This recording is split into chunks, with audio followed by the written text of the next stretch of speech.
肖战沉默5年，硬刚到底，告赢专业黑公司，2审开庭，直击内娱网暴产业链。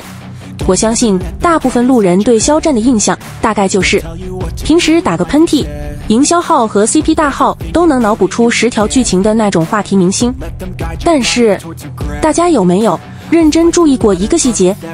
或者说我今天在这里告诉大家一个事实，肖战的告黑消息却几乎从来不会被媒体或者营销号大规模传播，这些维权进展基本只在瞎圈传播，甚至像我这种对粉圈还算比较了解的娱乐博主，也是今天才第一次刷到这条不算 news 的消息，有感而发跟大家分享一下。肖战告黑再有新动向，这次他起诉的是2家公司，指控其组织黑水军散布不实消息，操控网络暴力。1审判定被告2家公司需承担侵权责任，肖战胜诉，但对方不服，2审放在12月30日公开审理。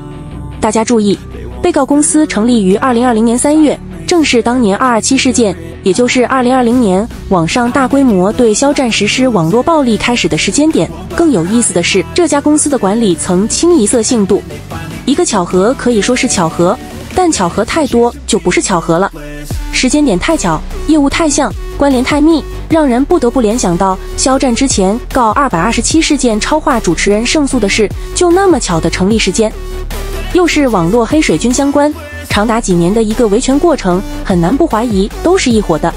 只能说肖战当年莫名其妙背负骂名的背后都是有预谋和精确配合的，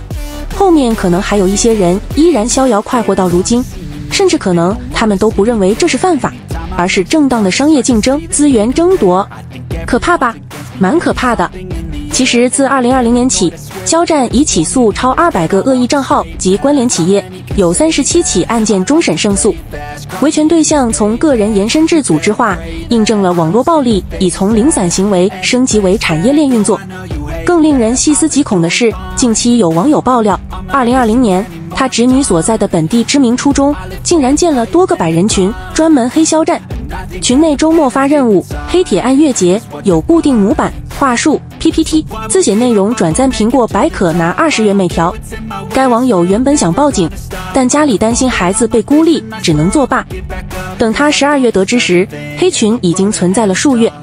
这已经不是黑粉行为，而是系统化操作的黑产链条。从公司注册时间、管理层姓氏的高度契合，到雇佣未成年人做水军的产业链运作，这些巧合绝非偶然。真正的真相，肖战及其团队在这几年通过不断告黑，似乎一点一点的正在掀开。但可惜，有些风波被无限放大，有些真相却依旧被无限隐藏。很多路人甚至百度词条 AI 总结对227的定义永远是这样的：227事件是粉丝因不满网络同人作品举报了 AO3 网站，得罪了同人圈、2次元圈，引发各圈层网友联合抵制。事实永远被简化成一句大众能接受的叙事。其实203具体是个什么东西，可能99.9999%的中国人听都没听过。就这样一个连服务器都不在中国大陆，而且内容本身就被中国政府边缘化的同人小说数据库网站，你说演变成全网抵制的227大团结，没有幕后推手，反正我是不信。如今 B 站、小红书上，当年227跟风黑的那批2次元甚至中小学生，如今不少人其实都已经长大，可是你会发现他们对当时的事件从来没有怀疑，对肖战的恶意也从来没有减轻。跨火盆、造谣、阴阳怪气的遗留言论至今仍在流传。说实话，这有时候真的让人觉得悲哀。他们不会 care 事情的真相，更不会主动跳出圈层去了解事件的来龙去脉。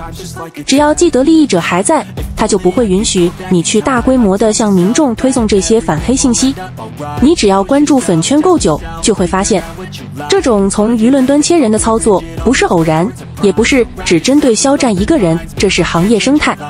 顶流明星其实是高风险职业，只要你太优秀，特别是一夜爆红，你马上就会成为许多人的目标。大家细想一下，内娱有多少明星突然从云端跌落？有人车祸，有人抑郁，有人被查税，有人因一句话被封杀，还有人因为私生活或毫无根据的造谣就被毁掉。这些例子比比皆是。回头看肖战，